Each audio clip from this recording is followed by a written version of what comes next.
মদিনায় একজন যুবক ছিল। সেই যুবক মানুষ মারা গেলে সেই কবর খনন করে কাফনের কাপড় চুরি করত। মদিনায় সেই যুবক মানুষ মারা গেলে মানুষের জানাজা পড়তে যাইত। কোথায় মানুষটাকে দাফন করা হয় কবরটা চিহ্ন করে আসতো। রাতের বেলায় গিয়ে কবর খনন করে লাশ থেকে কাফনের কাপড় নিয়ে আসতো। হঠাৎ একবারের ঘটনা, পাশের গ্রামে একজন সুন্দরী নারী ইন্তেকাল করলেন। যুবক জানাজা পড়ার জন্য রওনা করলেন। সুন্দরী নারীর জানাজা শেষ, এবার কোন জায়গায় দাফন করা হয় চিহ্ন করলেন। কবরে মাটি দিলেন, কবর চিহ্ন করে বাড়িতে চলে আসলেন। রাতের বেলায় মদিনার মানুষ যখন ঘুমিয়ে পড়লেন, এই যুবক রাতের বেলায় সেই যুবতীর কবরের পাশে গিয়ে কবর খনন করলেন। কবর খনন করে কবরের ভিতরে নামলেন। যুবতীর দেহ থেকে কাফনের কাপড়টা সরাইলেন মুসলমান। কাফনের কাপড়টা সরাইয়া টোপলা করে যখন লাফ দিয়া কবর থেকে উঠবেন, হঠাৎ করে দিলের মধ্যে শয়তান ওয়াসওয়াসা দিল, কোথার থেকে যেন আওয়াজ আসে। দিলের মধ্যে কল্পনা জল্পনা হচ্ছে, কে জানি বলতেছে, যুবক রে, এত সুন্দর নারী আজকেই মারা গেছে, এত সুন্দর দেহটা তুই ভোগ না করেই চলে যাবি। একবার তাকায়া দেখ, একবার নজর কর। এই যুবক যখন নজর করলেন, সুন্দরী নারীর দেহ দিয়া, সুন্দরী নারীর দেহ দেখে মুগ্ধ হয়ে গেলেন। শয়তান ধোঁকা দিল, সেই নারীর দেহের সঙ্গে জেনা করলেন। জেনা করে যখন কবর থেকে লাফ দিয়া উঠবেন, লাফ দিয়া উঠে যখন বাড়ির দিকে রওনা করলেন, কবর থেকে গাইবি আওয়াজ শুরু হয়ে গেছে। কবর থেকে ওই নারীর কণ্ঠে আওয়াজ, ডাক দিয়া বলে, যুবক রে, এটা কেমন কাজ করলি? জীবনে কোনদিন আমার এই পবিত্র দেহটা কাউকে আমি দেখাই নাই রে যুবক। জীবনে কোনদিন কোন পুরুষ আমার দেহটা দেখতে পারে নাই, দেহটাকে অপবিত্র করি নাই। আমি ইন্তেকালের পর আমার আত্মীয় স্বজন আমাকে সুন্দরভাবে গোসল দিয়া, সুন্দরভাবে কাফনের কাপড় পরাইয়া, সুন্দরভাবে আতর গোলাপ লাগাইয়া আমাকে দাফন করেছি। কেন আমার দেহটা নাপাক করলি রে যুবক? তোর কি আল্লাহর ভয় নাই? তোকে কি একদিনেই কবরে আসতে হবে না? এমন কথা যখন কবর থেকে গাইবি ভাবে তার কানে আসলো, যুবক সঙ্গে সঙ্গে চিৎকার করা শুরু করলেন। কাফনের কাপড়টা টোপলা বান্দা ছিল, সঙ্গে সঙ্গে কবরের দিকে নিক্ষেপ করে ওই যুবক হাউমাউ করে চিৎকার করতে করতে দৌড় দিলেন। বাড়ির দিকে গেলেন না, বাড়ির দিকে আর গেলেন না। এই যুবক রাস্তায় রাস্তায় দৌড়ান আর চিৎকার করেন, কানের মধ্যে কবরের আওয়াজগুলো তার ভেসে আসে। রাস্তার পাশে এই যুবক কান্না করতেছেন, মাটির মধ্যে গড়াগড়ি করে। সব মানুষ মনে করে এটা মনে হয় পাগল, এজন্য কেউ কিছু জিজ্ঞাসা করে না। আল্লাহর নবীর সাহাবী হযরত ওমর রাদিয়াল্লাহু তাআলা আনহু সেই রাস্তা দিয়া নবীর দরবারে রওনা করেছেন। ওমর তাকাইয়া দেখেন একজন ভালো একজন যুবক মাটির মধ্যে গড়াগড়ি করে কান্না করে। ওমর ডাক দিয়া বললেন, যুবক রে, কেন তুমি কাঁদো? কোন জিনিস তোমাকে এত কাঁদায়? ওই যুবক ডাক দিয়া বলে, ভাই রে, আমাকে যেই জিনিস কাঁদায় সেটা আমি তোমাকে বলতে পারবো না। তুমি যদি আমাকে নবীর দরবারে নিয়ে যাও অমর, তাহলে আমি নবীর কাছে গিয়া বলবো। ওমর রাদিয়াল্লাহু তাআলা আনহু আল্লাহর নবীর দরবারে যুবককে হাজির করলেন। নবীর দরবারে যুবক কান্না করতেছেন। আল্লাহর নবী ডাক দিয়া বললেন, যুবক রে, কেন তুমি কাঁদো? কোন গুনাহ তোমাকে কাঁদায়? যুবক ডাক দিয়া বলে, নবী গো,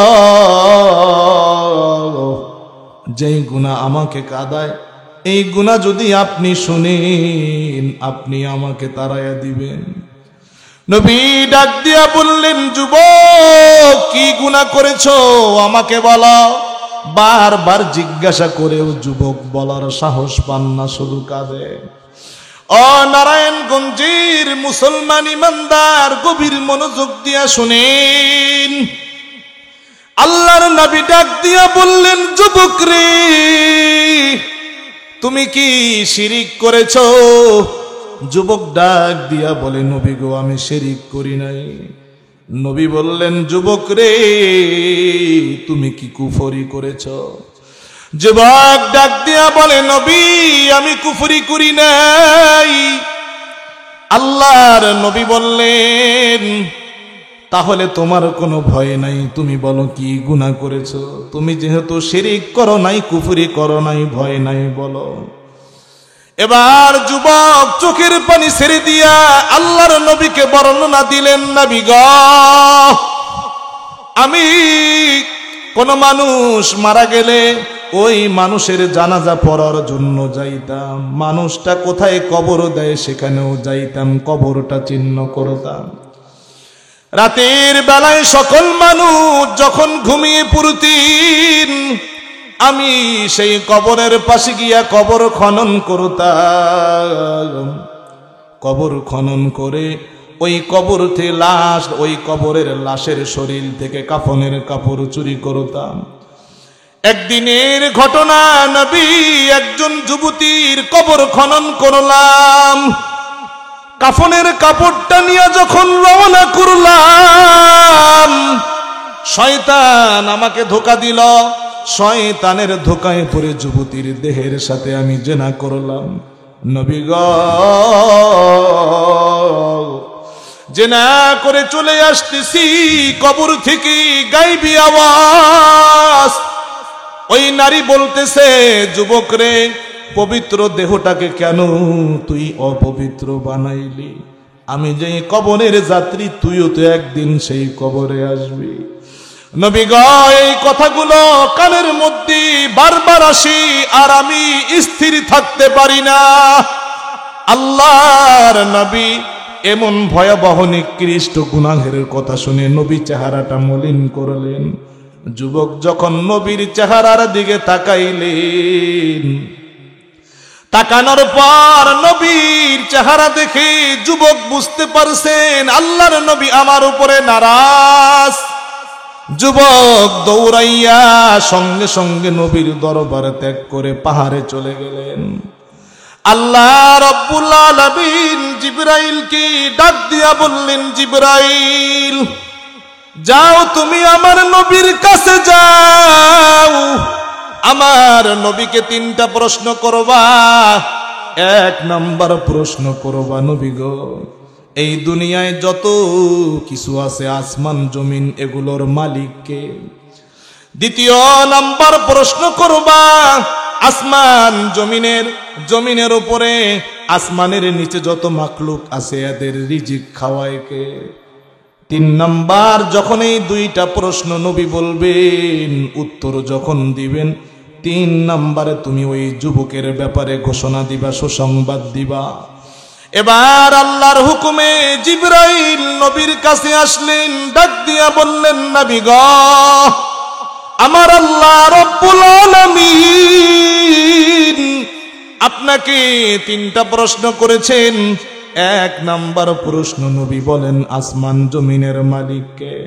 নবী ডাক দিয়া বললেন, জিবরাইল কেমন কথা বলো, আসমান জমিন সহ যা কিছু আছে সব কিছুর মালিক হলেন আল্লাহ।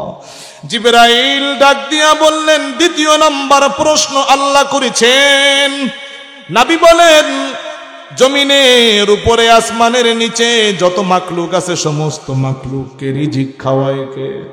নবী ডাক দিয়া বললেন, জিবরাইল গর্তের পিপিলিকা থেকে শুরু করে আমি নবী পর্যন্ত সবাইকে রিজিক খাওয়ান আল্লাহ। জোরে বলা যাবে কি আল্লাহু আকবার? এবার জিবরাইল ডাক দিয়া বললেন, নবী গো, আমার আল্লাহ রব্বুল আলামিন এই দুইটি প্রশ্ন করার পর আপনার যখন উত্তর দেওয়া শেষ হবে, আমাকে 3 নম্বরে একটা সুসংবাদ দিতে বলছেন। নবী গো, আসমান জমিনের মালিক যেমন আল্লাহ, তেমনি পাপী গুনাহগার নাফরমানকে মাফ করার মালিকও আমার আল্লাহ। নবী গো, ওই যুবক গুনাহের কথা বর্ণনা করেছেন, আপনি চেহারা মলিন করেছেন। যুবক আপনার চেহারা দেখে পাহাড়ে চলে গেছে, পাহাড়ে যাওয়ার পরে এতিমের মতো কান্না করতেছে। কান্না করতে যুবক অজ্ঞান হয়ে গেছে। নবী গো, সাহাবায়ে কেরামকে পাঠাইয়া দেন, যুবককে আপনার দরবারে আনান, আর যুবককে আপনি খুশির সংবাদ দিয়া দেন, আল্লাহ তার তওবা কবুল করেছেন। তার চোখের পানির বিনিময় আল্লাহ তার ভয়াবহ এমন নিকৃষ্ট গুনাহ মাফ করে আল্লাহ তাকে নিষ্পাপদের খাতায় অন্তর্ভুক্ত করেছেন। আওয়াজ দিয়া বলা যাবে কি সুবহানাল্লাহ? মুসিবতে না পাই যদি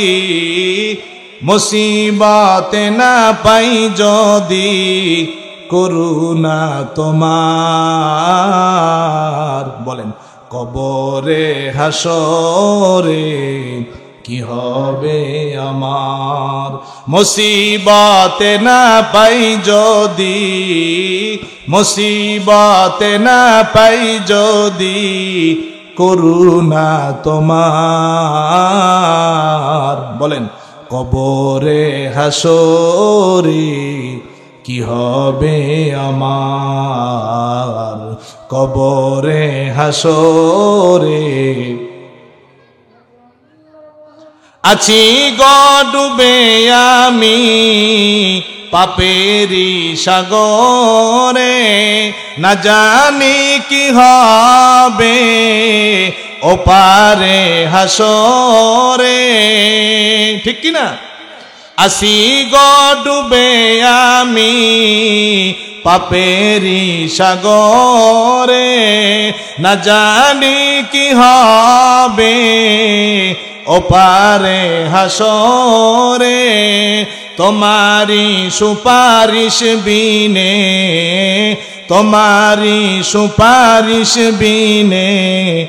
কেমনে হব পার? কবরে হাসরে কি হবে আমার? কবরে হাসরে তুমি তো দিয়েছ দেখিয়ে আলোর পথ, বলেছ সে পথে মিলবে রহমত। তুমি তো দিয়েছ দেখিয়ে আলোর পথ, বলেছ সে পথে মিলবে রহমত। কেমনে ভুল পথে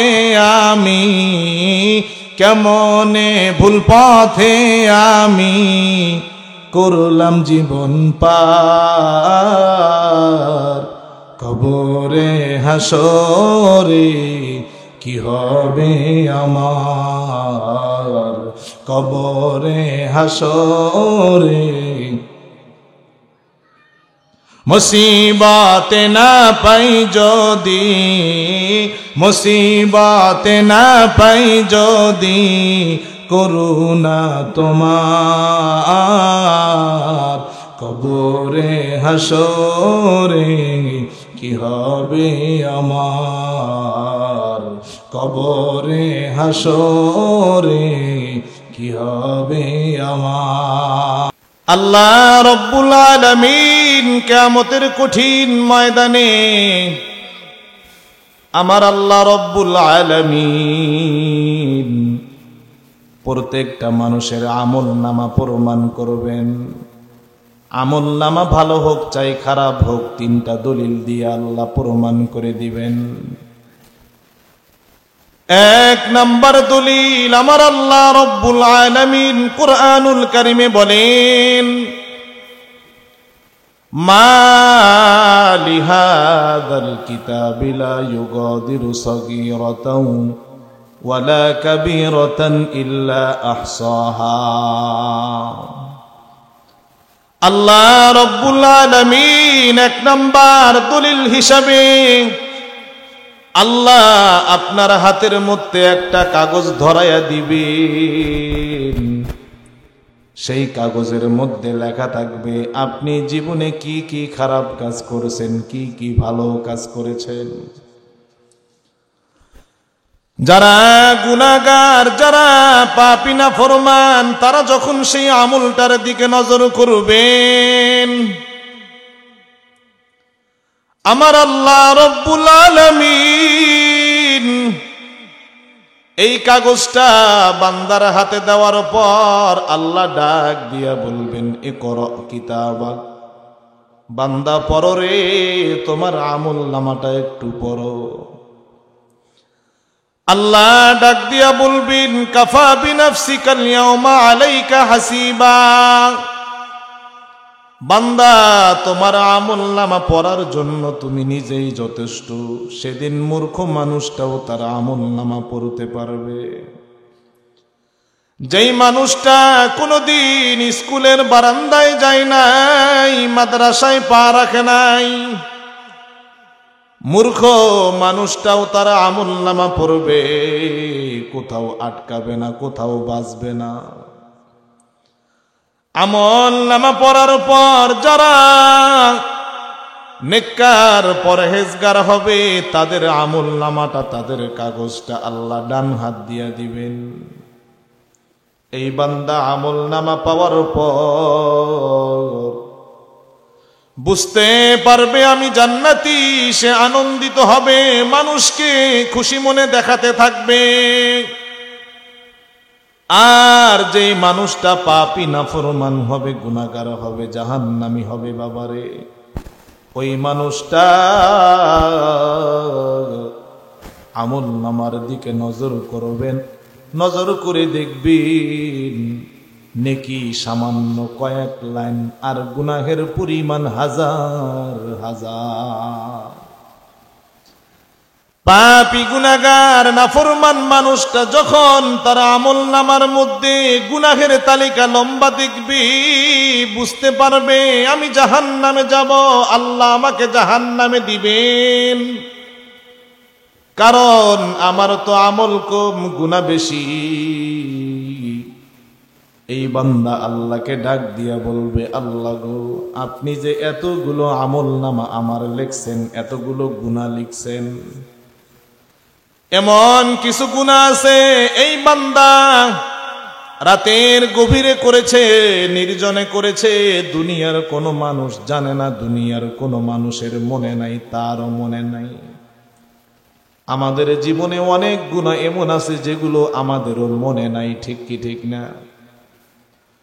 আমরা জানি গুনাহ করেছি, আমাদের জীবনেও গুনাহ আছে, কিন্তু যদি বলা হয় বাবাজি কি কি গুনাহ করছেন আপনি একটু আমাকে হিসাব দেন, বলতে পারবেন?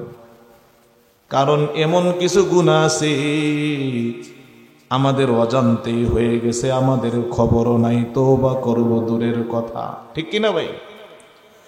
এবার পাপী নাফরমান মানুষটা যখন তার অনেক অজানা গুনাহের তালিকা দেখবেন, আল্লাহ আল্লাহকে ডাক দিয়া বলবেন, আল্লাহ আপনি যে আমার এই গুনাহগুলো লিখছেন, এই গুনাহগুলো যে আমি করছি আর প্রমাণ আপনার কাছে আছে নাকি? আল্লাহ ডাক দিয়া বলবেন, বান্দারে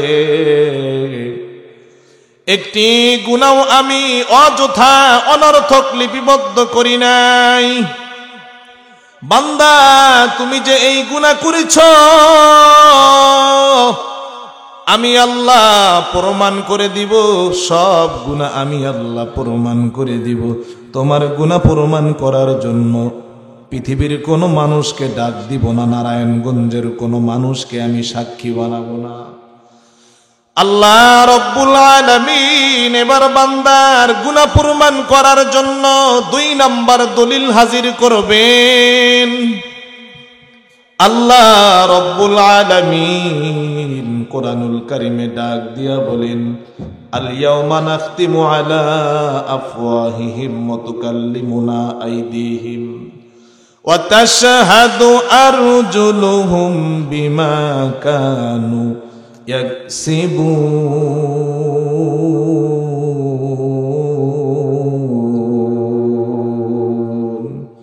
এই কালামে জিন্দা কোরআনে হাকিম হিকমতে উলা ইয়াজালাস্তু কাদিম জামিউল ইলম ফিল কোরআনে হাকিম তাকাযারাত আনহু আফহামুর রিজালি বাখা কোরআন কালামুল্লাহ বসুনু কদিমাস্তি নইনু। আওয়াজ দিয়া বলা যাবে কি মারহাবা? ও নারায়ণগঞ্জের মুসলমান ইমানদার, আমার আল্লাহ 2 নাম্বার দলিল হাজির করবেন। আমার আল্লাহ বান্দার গুনাহগুলো এবার প্রমাণ দিবেন। আল্লাহ বলেন, আল ইয়াওমা নাখতিমু আলা আফওয়াহিহিম ওয়া তুকাল্লিমুনা আইদিহিম ওয়া তাশহাদু আরজুলুহুম বিমা কানু ইয়াকসিবুন। আল্লাহ রব্বুল আলামিন 2 নাম্বার দলিল হিসাবে বান্দাকে ডাক দিয়া বলবেন, বান্দারে আমি আল্লাহ রব্বুল আলামিন তোমার গুনাহ প্রমাণ করার জন্য বান্দারে তোমার এলাকার কোনো মানুষকে ডাক দেওয়ার প্রয়োজন হবে না। বান্দারে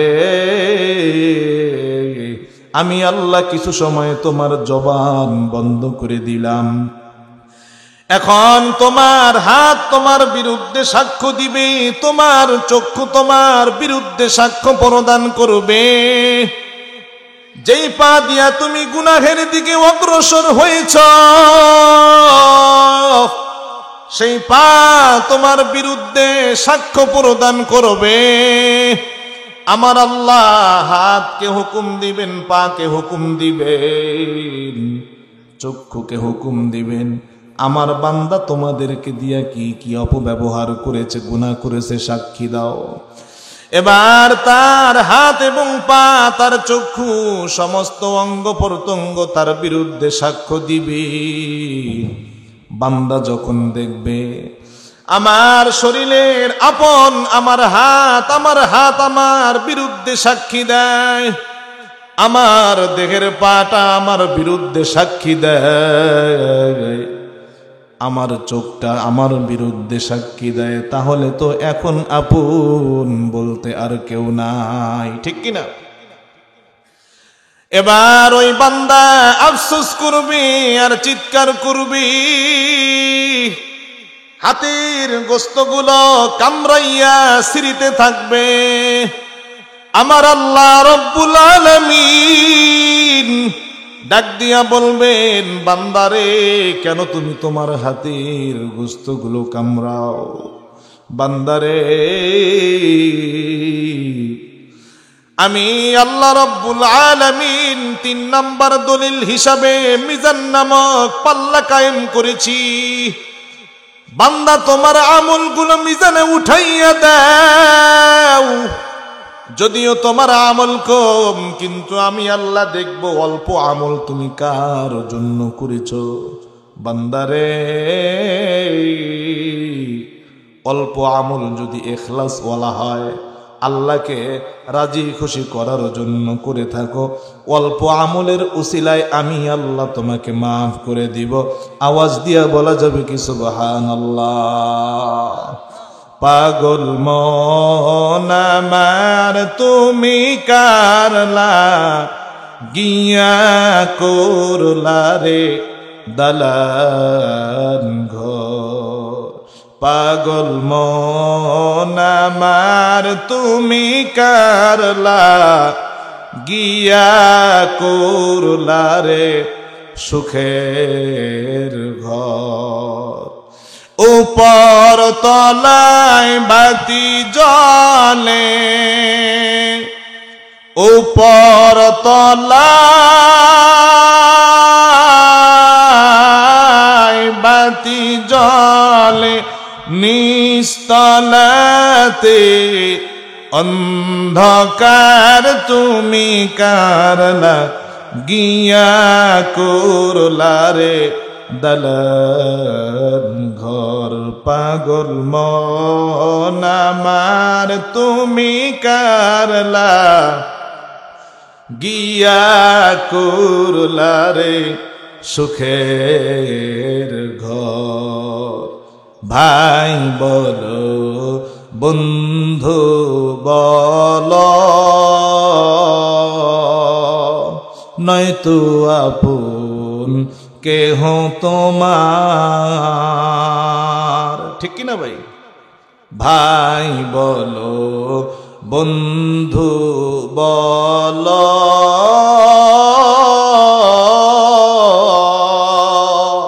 নয়তো আপন কেহ তোমার। দু চারটা দিন কেঁদে কেহ, দু চারটা দিন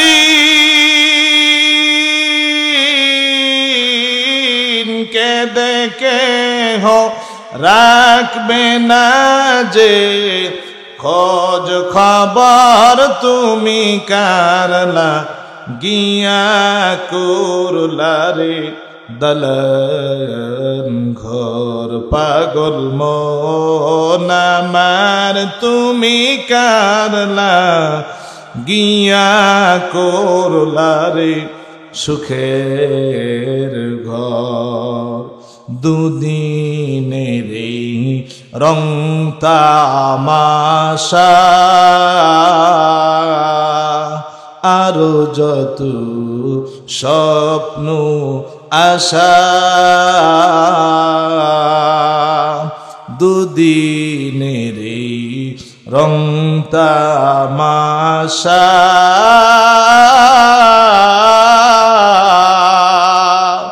আরো যত স্বপ্ন আশা, সব আয়োজন বৃথা যাবে, সব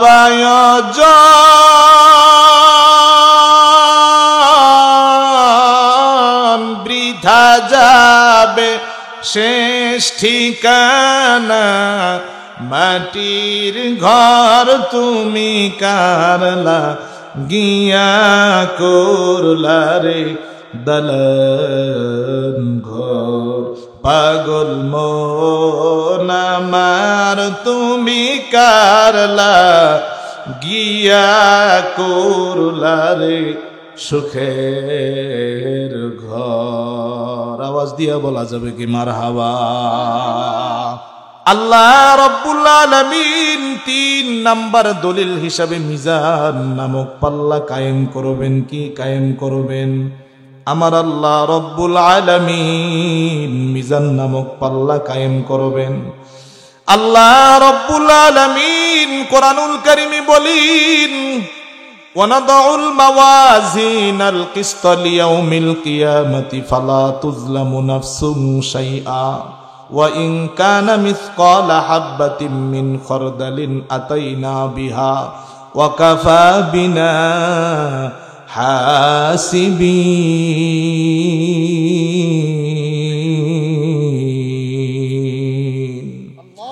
আল্লাহ রাব্বুল আলামিন কোরআনুল কারীমে বলেন, আমি আল্লাহ কিয়ামতের কঠিন ময়দানে মিজান নামক পাল্লা কায়েম করব। ওই মিজান নামক পাল্লায় আমি আল্লাহ বান্দার নেকি উঠাইয়া দিব, অন্য পাল্লায় আমি আল্লাহ বান্দার গুনাহ উঠাইয়া দিব। মিজান নামক পাল্লা কত বড় হবে, কেমন হবে?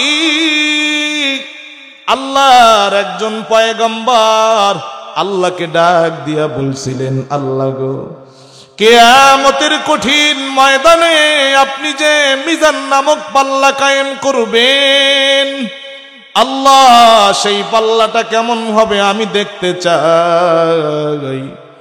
আল্লাহ রাব্বুল আলামিন তার ফরিয়াদ কবুল করলেন। দোয়া কবুল করতে দেরি মিজান নামক পাল্লা আল্লাহ তার সামনে তুলে ধরতে দেরি করেন নাই। মিজান নামক পাল্লা দেখার পর আল্লাহর সেই নবী অজ্ঞান হয়ে গেছেন। এরপরে যখন তিনার হুঁশ ফিরে আসছে, আল্লাহ ডাক দিয়া বলছেন, নবী গো, আপনি মিজান নামক পাল্লা দেখতে চাইলেন, আমি আল্লাহ দেখাইলাম, কেন আপনি অজ্ঞান হয়ে পড়ে গেলেন? আল্লাহর পয়গম্বর ডাক দিয়া বলছেন, মালিক গো, কেন আমি অজ্ঞান হয়ে পড়ে গেলাম জানেন? এত বড় মিজানের পাল্লা, এই পাল্লায় আপনি যদি 7 আসমান 7 জমিন তুলে দেন, তারপরেও তো মিজান নামক পাল্লা ভরবে না। আল্লাহ গো, এত বড় মিজান নামক পাল্লা কোন ব্যক্তির আমল দিয়া ভরবি? আপনি যদি মিজানের পাল্লায় আমল হিসাব নেন, আমি নবীর মনে হয় একজন মানুষও জান্নাতে যেতে পারবে না, জাহান্নামে যাবে সবাই। আল্লাহ ডাক দিয়া বলছেন, পয়গম্বর, টেনশনের কোনো কারণ নাই। আমি আল্লাহ মিজান নামক এক পাল্লায় 7 আসমান 7 জমিন যদি তুলে দেই, অন্য পাল্লায় আমার একজন ইখলাসওয়ালা বান্দা, আমার একজন মুত্তাকি পরহেজগার বান্দা, তার যদি বরকতময় জবানের একটা ইখলাসওয়ালা কালিমা উঠাইয়া দেই, 7 আসমান 7 জমিনের চেয়ে ইখলাসওয়ালা কালিমার ওজন বেশি হয়ে যাবে। अल्लाह अल्लाह क्या मुबारक नाम है, अल्लाह अल्लाह आशिकू का काम है, अल्लाह अल्लाह तू मेरा सत्तार है, अल्लाह अल्लाह तू मेरा गफ्फार है, अल्लाह अल्लाह तू मेरा माबूद है, अल्लाह अल्लाह तू मेरा माशूक है, अल्लाह अल्लाह इचे शिरीनिस्त नाम शिरोशाकर मिकुन दो जानम तमाम। जबान खुले बोला जाबे कि मारहाबा।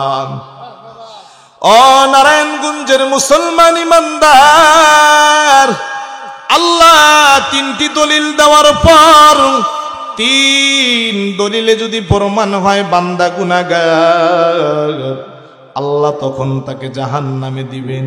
আর যদি প্রমাণ হয় বান্দা নেককার পরহেজগার, আল্লাহ তাকে জান্নাত দিবেন। রিকশাওয়ালা যদি প্রমাণ করতে পারে 3 দলিলে আমি নেককার, আল্লাহ তাকে জান্নাত দিবেন। আর 3 দলিলে যদি শিল্পপতি প্রমাণ হয় গুনাহগার, আল্লাহ তাকে জাহান্নামে দিবেন। আমার আল্লাহ ধনী গরিবের কোনো ভেদাভেদ করবেন না। আমার আল্লাহ শিক্ষিত মূর্খর কোনো বৈষম্য করবেন না। আমার আল্লাহ নেতা শ্রমিকের কোনো বৈষম্য করবেন না। যার আমল নামায় মিজান ভারী হবে, আল্লাহ তাকে জান্নাত দিবেন। যার আমল নামায় মিজানের পাল্লা হালকা হবে, আমার আল্লাহ তাকে জাহান্নামে দিবেন। মিজান নামক পাল্লা যদি গুনাহ দিয়া ভারী হয়ে যায়, আল্লাহ জাহান্নামে দিবেন। বান্দাকে জাহান্নামে দেওয়ার জন্য আমার আল্লাহ 7টি জাহান্নাম রেডি করে রাখছেন। কয়টি জাহান্নাম? আমার আল্লাহ 7টি জাহান্নাম রেডি করে রাখছেন। 1 নম্বর জাহান্নাম হলো লাযা। 2 নাম্বার জাহান্নাম হলো সাকর, 3 নাম্বার জাহান্নাম হলো হুতামা, 4 নাম্বার জাহান্নাম হলো হাবিয়া, 5 নাম্বার জাহান্নাম হলো জাহিম, 6 নাম্বার জাহান্নাম হলো সাঈর, 7 নাম্বার জাহান্নাম হলো জাহান্নাম। 7 নাম্বার জাহান্নামটার নামই হচ্ছে জাহান্নাম, যেটা আমরা বলি। আল্লাহ রাব্বুল আলামিন পাপী গুনাহগার নাফরমান মানুষকে জাহান্নামে দেওয়ার জন্য এই 7টি জাহান্নাম রেডি করে রাখছেন। বাবারে, জাহান্নামটা কেমন হবে? আল্লাহ জাহান্নামটা পাপী নাফরমান মানুষগুলোর জন্য কিভাবে সাজাইছেন, গভীর মনোযোগ দেন। আল্লাহ রাব্বুল আলামিন জিবরাইলকে একদিন হুকুম দিলেন, জিবরাইল যাও আমার বানানো জাহান্নামটা একটু পরিদর্শন করে আসো। আল্লাহর হুকুম পাওয়ার পর জিবরাইল আলাইহিস সালাম জাহান্নাম দেখার জন্য রওনা করলেন। আল্লাহর জাহান্নাম পরিদর্শন করলেন। এরপরে জিবরাইল আলাইহিস সালাম জাহান্নাম পরিদর্শন করে জমিনে নবীর কাছে চলে আসলে। আল্লাহর নবীর সামনে আসার পর আল্লাহর নবীকে সালাম দিলেন। নবী জিবরাইলের চেহারার দিকে নজর করলেন, তাকায়া দেখলেন জিবরাইলকে চিনা যায় না। জিবরাইলের চেহারা বিবর্ণ হয়ে গেছে, হলুদ হয়ে গেছে। আল্লাহর নবী জিবরাইলকে ডাক দিয়া বললেন, জিবরাইল কেন তোমার এমন অবস্থা? তোমার চেহারা কেন বিবর্ণ? তোমার চেহারা কেন মলিন হলুদ? জিবরাইল চোখের পানি ছেড়ে দিয়া ডাক দিয়া বলেন, নবী গো, আল্লাহর হুকুম পাইয়া জাহান্নাম দেখতে গিয়েছি, জাহান্নাম পরিদর্শন করে আপনার কাছে হাজির হয়েছি। নবী গো, জাহান্নামের ভয়াবহ শাস্তি দেখে আমি জিবরাইল আতঙ্কিত হয়ে গেছি। আমি জিবরাইল ভয় পেয়ে গেছি, যার কারণে আমার চেহারা মলিন বিভৎস চেহারা হলো। আল্লাহর নবী আপনার আমার পয়গম্বর ডাক দিয়া বললেন, জিবরাইল জাহান্নামে তুমি কি দেখছো আমাকে বর্ণনা করে শোনাও। জিবরাইল চোখের পানি ফালাইয়া ডাক দিয়া বলেন, নবী গো, আল্লাহ জাহান্নাম বানানোর পর জাহান্নামের আগুনটাকে 3000 বছর জ্বালাইছেন। 1000 বছর জ্বালানোর পর জাহান্নামের আগুনটা হয়ে গেছে সাদা। আল্লাহ আরো 1000 বছর জ্বালাইছেন, এরপরে জাহান্নামের আগুনটা হয়ে গেছে লাল। আল্লাহ রাব্বুল আলামিন আরো 1000 বছর জাহান্নামের আগুন জ্বালাইছেন। জিবরাইল ডাক দিয়া বলেন, নবী গো,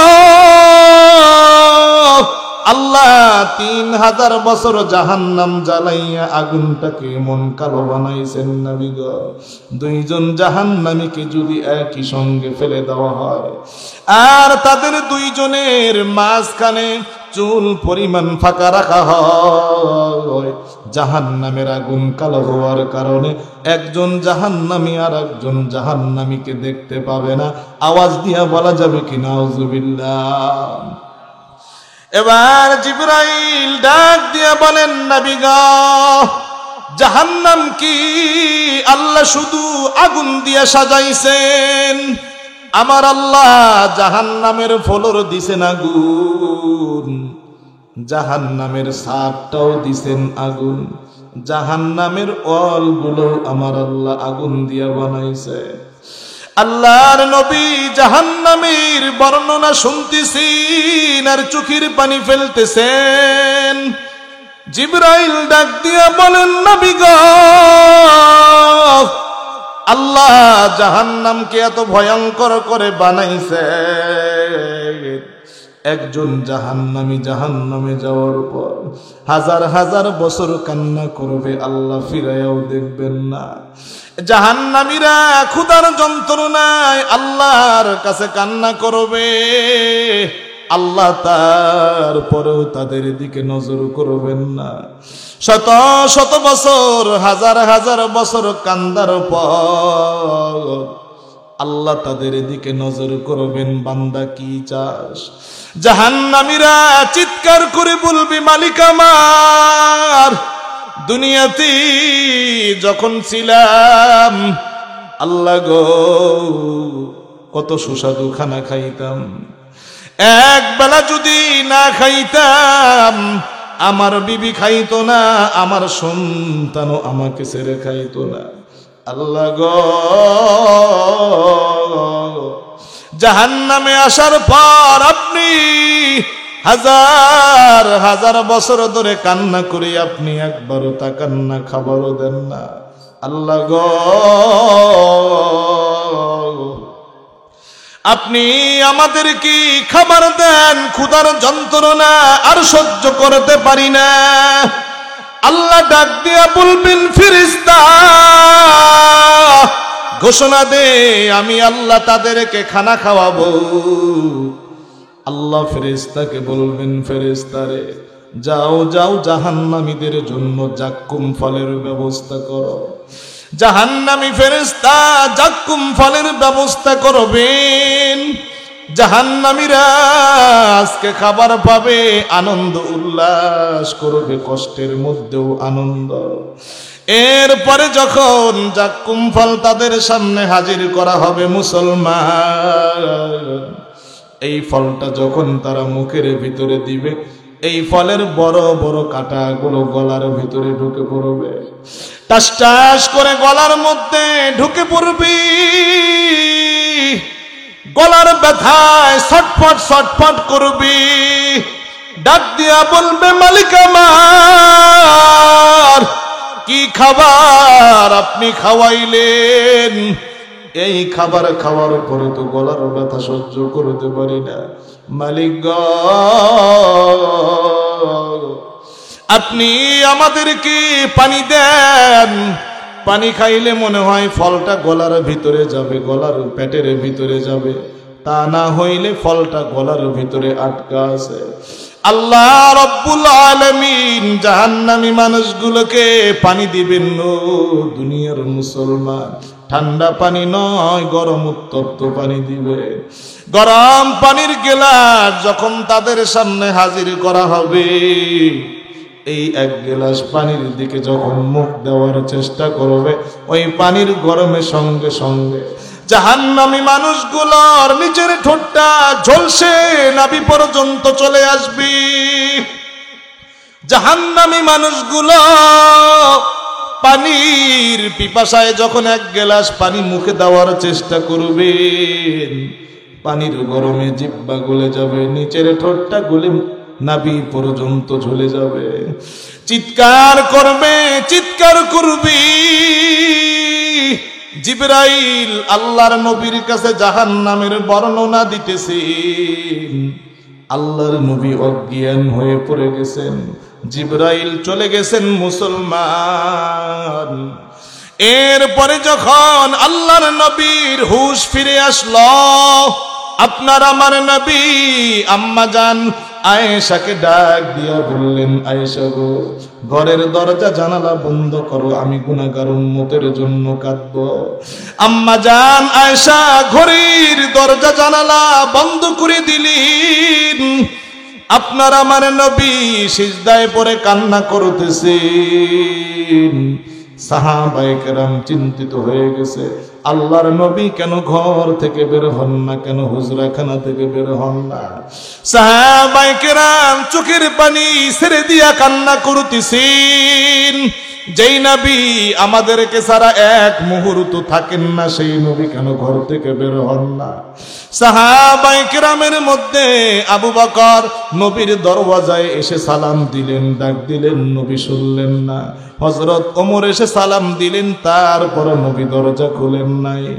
ওমর, ওসমান, আলী চারজন বড় বড় সাহাবী আল্লাহর নবীর দরজায় এসে সালাম দিলেন, আল্লাহর নবী দরজা খুলেন নাই।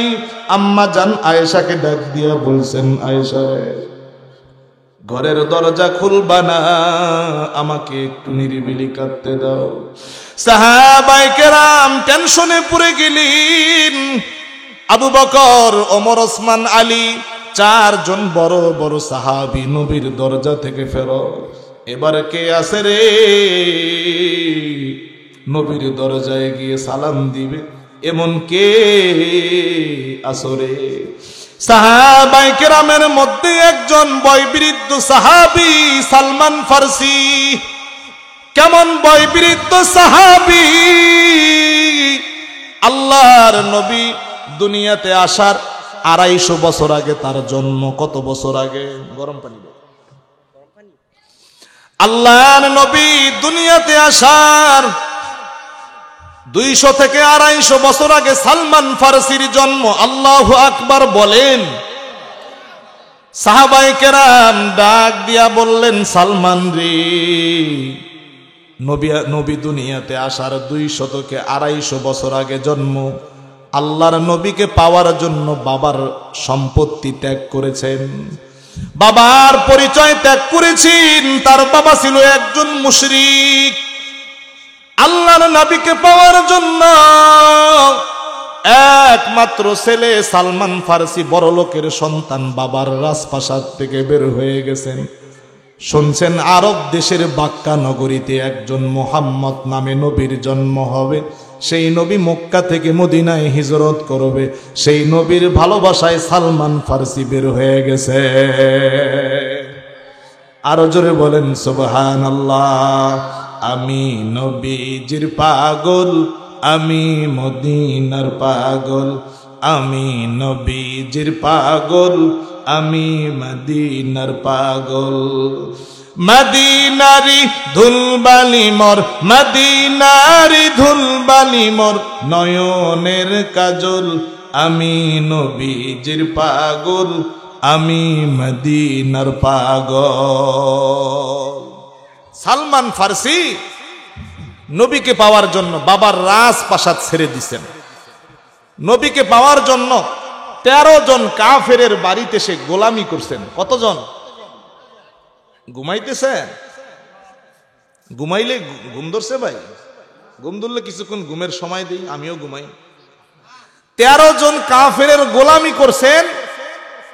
সম্ভ্রান্ত পরিবারের সন্তান সালমান ফারসি। বাবা ছিলেন অনেক ধনাঢ্য ব্যক্তি, পারস্যের। ভাইরা আমার, সাহাবায়ে কেরাম ডাক দিয়া বললেন, ভাই সালমান, আবু বকর, ওমর, ওসমান, আলী, 4 জন সাহাবী নবীর দরজায় গিয়ে দরজা খুলতে পারে নাই।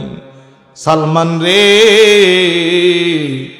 তুমি তো নবীর জন্য অনেক কষ্ট করেছো, যাও যাও, তুমি নবীর দরজায় গিয়ে সালাম দাও, মনে হয় তুমি গেলে দরজা খুলবে। এবার নবীর সাহাবী সালমান ফারসি নবীর দরজার দিকে রওনা করলেন। ডাক দিয়া বললেন, নবী গো, আমি আবু বকর নই, আমি কিন্তু ওমর নই, ওসমান নই, আলী নই, আমি কিন্তু সেই সাহাবী আপনি দুনিয়াতে আসার আগে আমার জন্ম। আপনাকে পাওয়ার জন্য বাবার সম্পদ ত্যাগ করেছি, বাবার পরিচয় ত্যাগ করেছি, বড় লোকের সন্তান হইয়া 13 জন কাফেরের গোলামি করেছি, বৃদ্ধ বয়সে মানুষের থাপ্পড় খেয়েছি। নবী গো, আপনি দরজা খুলেন।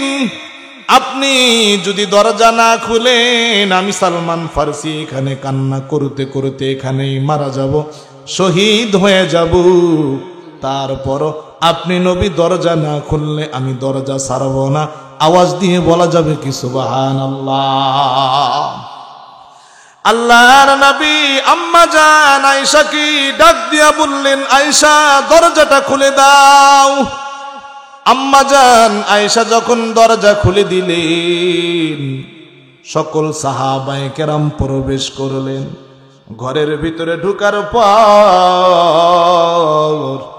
তাকায়া দেখেন দয়াল নবী কান্না করতে করতে চক্ষু মুবারক ফুলাইয়া ফালাইছেন। দাড়ি মুবারক বুক সহ আল্লাহর নবীর চোখের পানিতে ভিজে গেছে। আল্লাহর নবীর কান্না দেখে সাহাবায়ে কেরাম কান্না করতেছেন। সাহাবায়ে কেরাম কাঁদে, আল্লাহর নবীও কাঁদে।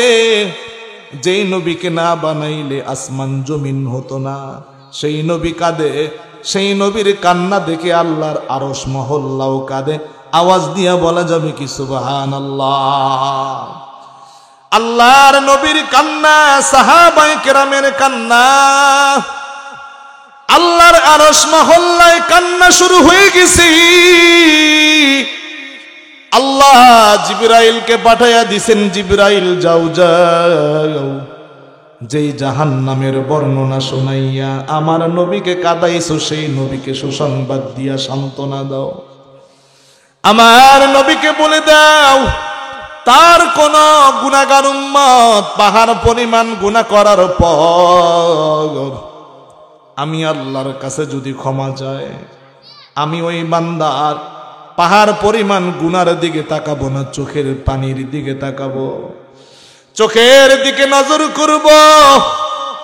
আমার নবীর কোন উম্মত পাহাড় পরিমাণ গুনাহ করে চোখের পানি যদি ফালাইতে পারে, জিবরাইল এই চোখের পানি নাকের ডগায় আসার আগেই আমি আল্লাহ তার পাহাড় পরিমাণ গুনাহ মাফ করে দিব। বেগুনাহ না গুজশত पर मासाते बा हुजूर दिल न कर दम ताअते मगफिरत दा रद उम्मीद अज लुत्फ तू जाके खुद फर मुदाए ला तकोना तू बहर अलता फे तू बे पाया बुआ ना उम्मीद रहमतत शैता बुआत नफ्स शैता जदकरी माराहमान रहमतत बा शद शफाअत खाहमन चश्मे दारम अज कुना पाकम कुनी पेशाजे कन दरले हद खाकम कुनी अंदरादम कजबदन जानम्बुरी अज जहाबा नूर ईमानम्बुरी। आवाज दिया बोला যাবে কি মারহাবা। বাইরা আমার, তাহলে আল্লাহর নবীকে আল্লাহ সুসংবাদ দিলেন, নবী গো আপনার জন্য সুসংবাদ, আপনার কোন গুনাহগার উম্মত পাহাড় পরিমাণ গুনাহ করলেও আমি আল্লাহ মাফ করব, তবে শর্ত একটা, গুনাহের কারণে অনুতপ্ত হইয়া আমি আল্লাহর কাছে তওবা করবি, চোখের পানি ফালাইয়া, চোখের পানি বের হইয়া নাকের ডগায় আসতে দেরি, আমি আল্লাহ গুনাহ মাফ করতে দেরি করব না। একটা ঘটনা বলে আমি আমার আলোচনা শেষ করব। মদিনায় একজন যুবক ছিল। সেই যুবক মানুষ মারা গেলে সেই কবর খনন করে কাফনের কাপড় চুরি করত। মদিনায় সেই যুবক মানুষ মারা গেলে মানুষের জানাজা পড়তে যাইত। কোথায় মানুষটাকে দাফন করা হয় কবরটা চিহ্ন করে আসতো। রাতের বেলায় গিয়ে কবর খনন করে লাশ থেকে কাফনের কাপড় নিয়ে আসতো। হঠাৎ একবারের ঘটনা, পাশের গ্রামে একজন সুন্দরী নারী ইন্তেকাল করলেন। যুবক জানাজা পড়ার জন্য রওনা করলেন। সুন্দরী নারীর জানাজা শেষ, এবার কোন জায়গায় দাফন করা হয় চিহ্ন করলেন। কবরে মাটি দিলেন, কবর চিহ্ন করে বাড়িতে চলে আসলেন। রাতের বেলায় মদিনার মানুষ যখন ঘুমিয়ে পড়লেন, এই যুবক রাতের বেলায় সেই যুবতীর কবরের পাশে গিয়ে কবর খনন করলেন। কবর খনন করে কবরের ভিতরে নামলেন। যুবতীর দেহ থেকে কাফনের কাপড়টা সরাইলেন মুসলমান। কাফনের কাপড়টা সরাইয়া টোপলা করে যখন লাফ দিয়া কবর থেকে উঠবেন, হঠাৎ করে দিলের মধ্যে শয়তান ওয়াসওয়াসা দিল, কোথা থেকে যেন আওয়াজ আসে। দিলের মধ্যে কল্পনা জল্পনা হচ্ছে, কে জানি বলতেছে, যুবক রে, এত সুন্দর নারী আজকেই মারা গেছে, এত সুন্দর দেহটা তুই ভোগ না করেই চলে যাবি। একবার তাকায়া দেখ, একবার নজর কর। এই যুবক যখন নজর করলেন, সুন্দরী নারীর দেহ দিয়া, সুন্দরী নারীর দেহ দেখে মুগ্ধ হয়ে গেলেন। শয়তান ধোঁকা দিল, সেই নারীর দেহের সঙ্গে জেনা করলেন। জেনা করে যখন কবর থেকে লাফ দিয়া উঠবেন, লাফ দিয়া উঠে যখন বাড়ির দিকে রওনা করলেন, কবর থেকে গায়েবী আওয়াজ শুরু হয়ে গেছে। কবর থেকে ওই নারীর কণ্ঠে আওয়াজ, ডাক দিয়া বলে, যুবক রে, এটা কেমন কাজ করলি? জীবনে কোনদিন আমার এই পবিত্র দেহটা কাউকে আমি দেখাই নাই রে যুবক। জীবনে কোনদিন কোন পুরুষ আমার দেহটা দেখতে পারে নাই, দেহটাকে অপবিত্র করি নাই। আমি ইন্তেকালের পর আমার আত্মীয় স্বজন আমাকে সুন্দরভাবে গোসল দিয়া, সুন্দরভাবে কাফনের কাপড় পরাইয়া, সুন্দরভাবে আতর গোলাপ লাগাইয়া আমাকে দাফন করেছি। কেন আমার দেহটা নাপাক করলি রে যুবক? তোর কি আল্লাহর ভয় নাই? তোকে কি একদিনেই কবরে আসতে হবে না? এমন কথা যখন কবর থেকে গায়েবী ভাবে তার কানে আসলো, যুবক সঙ্গে সঙ্গে চিৎকার করা শুরু করলেন। কাফনের কাপড়টা টোপলা বান্দা ছিল, সঙ্গে সঙ্গে কবরের দিকে নিক্ষেপ করে ওই যুবক হাউমাউ করে চিৎকার করতে করতে দৌড় দিলেন। বাড়ির দিকে গেলেন না, বাড়ির দিকে আর গেলেন না। এই যুবক রাস্তায় রাস্তায় দৌড়ান আর চিৎকার করেন, কানের মধ্যে কবরের আওয়াজগুলো তার ভেসে আসে। রাস্তার পাশে এই যুবক কান্না করতেছেন, মাটির মধ্যে গড়াগড়ি করে। সব মানুষ মনে করে এটা মনে হয় পাগলের জন্য, কেউ কিছু জিজ্ঞাসা করে না। আল্লাহর নবীর সাহাবী হযরত ওমর রাদিয়াল্লাহু তাআলা আনহু সেই রাস্তা দিয়া নবীর দরবারে রওনা করেছেন। ওমর তাকাইয়া দেখেন একজন ভালো একজন যুবক মাটির মধ্যে গড়াগড়ি করে কান্না করে। ওমর ডাক দিয়া বললেন, যুবক রে, কেন তুমি কাঁদো? কোন জিনিস তোমাকে এত কাঁদায়? ওই যুবক ডাক দিয়া বলে, ভাই রে, আমাকে যেই জিনিস কাঁদায় সেটা আমি তোমাকে বলতে পারবো না। তুমি যদি আমাকে নবীর দরবারে নিয়ে যাও ওমর, তাহলে আমি নবীর কাছে গিয়া বলবো।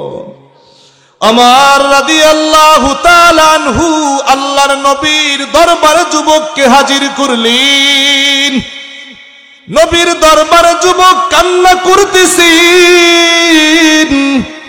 আল্লাহর নবী ডাক দিয়া বললেন, যুবক রে, কেন তুমি কাঁদো? কোন গুনাহ তোমাকে কাঁদায়? যুবক ডাক দিয়া বলে, নবী গো, যেই গুনাহ আমাকে কাঁদায়, এই গুনাহ যদি আপনি শুনেন, আপনি আমাকে তাড়াইয়া দিবেন।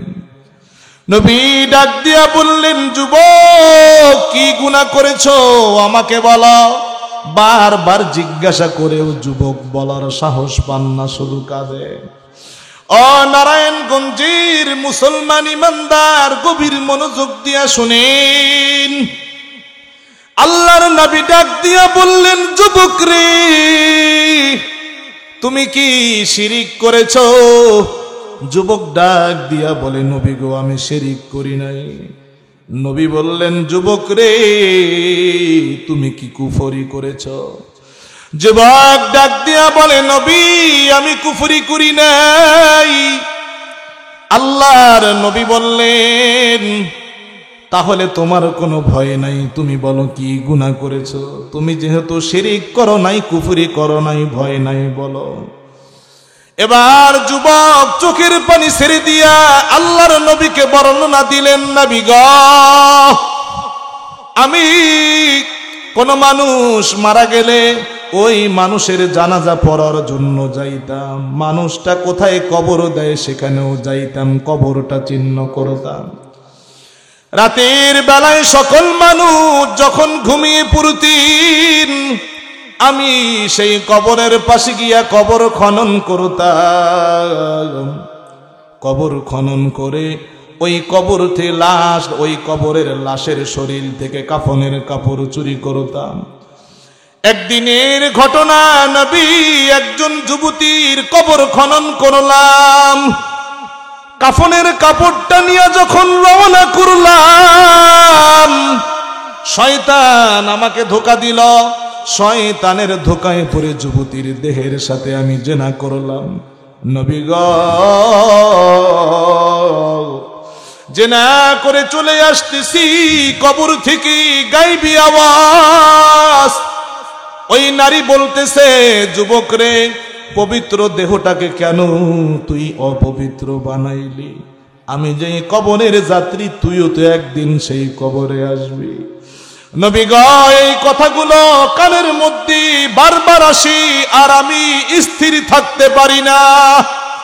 আল্লাহর নবী এমন ভয়াবহ নিকৃষ্ট গুনাহের কথা শুনে নবী চেহারাটা মলিন করলেন।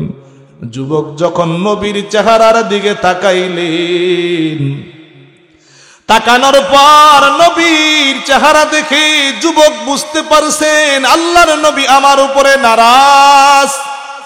যুবক দৌড়াইয়া সঙ্গে সঙ্গে নবীর দরবার ত্যাগ করে পাহাড়ে চলে গেলেন।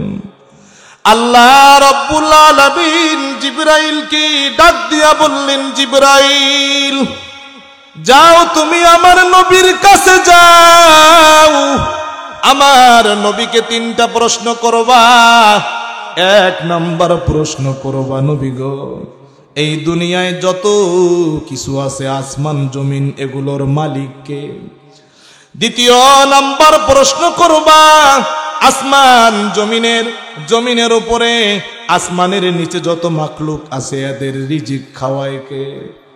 3 নাম্বার যখন এই 2টা প্রশ্ন নবী বলবেন, উত্তর যখন দিবেন, 3 নাম্বারে তুমি ওই যুবকের ব্যাপারে ঘোষণা দিবা, সুসংবাদ দিবা। এবার আল্লাহর হুকুমে জিবরাইল নবীর কাছে আসলেন, ডাক দিয়া বললেন, নবী গো, আমার আল্লাহ রব্বুল আলামিন আপনাকে 3টা প্রশ্ন করেছেন। 1 নাম্বার প্রশ্ন, নবী বলেন, আসমান জমিনের মালিককে? নবী ডাক দিয়া বললেন, জিবরাইল, কেমন কথা বলো? আসমান জমিন সহ যা কিছু আছে সব কিছুর মালিক হলেন আল্লাহ।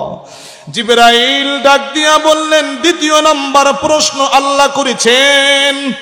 নবী বলেন, জমিনের উপরে, আসমানের নিচে যত মাখলুক আছে, সমস্ত মাখলুককে রিজিক খাওয়ায় কে? নবী ডাক দিয়া বললেন, জিবরাইল, গর্তের পিপিলিকা থেকে শুরু করে আমি নবী পর্যন্ত সবাইকে রিজিক খাওয়ান আল্লাহ। জোরে বলা যাবে কি আল্লাহু আকবার? এবার জিবরাইল ডাক দিয়া বললেন, নবী গো, আমার আল্লাহ রব্বুল আলামিন এই 2টি প্রশ্ন করার পর আপনার যখন উত্তর দেওয়া শেষ হবে, আমাকে 3 নাম্বারে একটা সুসংবাদ দিতে বলছেন। নবী গো, আসমান জমিনের মালিক যেমন আল্লাহ, তেমনি পাপী গুনাহগার নাফরমানকে মাফ করার মালিকও আমার আল্লাহ। নবী গো, ওই যুবক গুনাহের কথা বর্ণনা করেছেন, আপনি চেহারা মলিন করেছেন। যুবক আপনার চেহারা দেখে পাহাড়ে চলে গেছে, পাহাড়ে যাওয়ার পরে এতিমের মতো কান্না করতেছে, কান্না করতে করতে যুবক অজ্ঞান হয়ে গেছে। নবী গো, সাহাবায়ে কেরামকে পাঠাইয়া দেন, যুবককে আপনার দরবারে আনান, আর যুবককে আপনি খুশির সংবাদ দিয়া দেন, আল্লাহ তার তওবা কবুল করেছেন। তার চোখের পানির বিনিময় আল্লাহ তার ভয়াবহ এমন নিকৃষ্ট গুনাহ মাফ করে আল্লাহ তাকে নিষ্পাপদের খাতায় অন্তর্ভুক্ত করেছেন। আওয়াজ দিয়া বলা যাবে কি সুবহানাল্লাহ। মুসিবতে না পাই যদি, মুসিবতে না পাই যদি, করুণা তোমার, বলেন কবরে হাসরে কি হবে আমার। মুসিবতে না পাই যদি, মুসিবতে না পাই যদি, করুণা তোমার, বলেন কবরে হাসরে কি হবে আমার। কবরে হাসরে আছি গো ডুবে আমি পাপেরি সাগরে, না জানি কি হবে ওপারে হাসরে, ঠিক কি না? আসি গো ডুবে আমি পাপেরি সাগরে, না জানি কি হবে ওপারে হাসরে। তোমারি সুপারিশ বিনে, তোমারি সুপারিশ বিনে কেমনে হব পার। কবরে হাসরে কি হবে আমার। কবরে হাসরে তুমি তো দিয়েছ দেখিয়ে আলোর পথ, বলেছ সে পথে মিলবে রহমত। তুমি তো দিয়েছ দেখিয়ে আলোর পথ, বলেছ সে পথে মিলবে রহমত। কেমনে ভুল পথে আমি, কেমনে ভুল পথে আমি করলাম জীবন পার। কবরে হাসরে কি হবে আমার। কবরে হাসরে মুসিবতে না পাই যদি, মুসিবতে না পাই যদি, করুণা তোমার। কবরে হাসরে কি হবে আমার। কবরে হাসরে কি হবে আমার। আওয়াজ দিয়া বলা যাবে কি মারহাবা।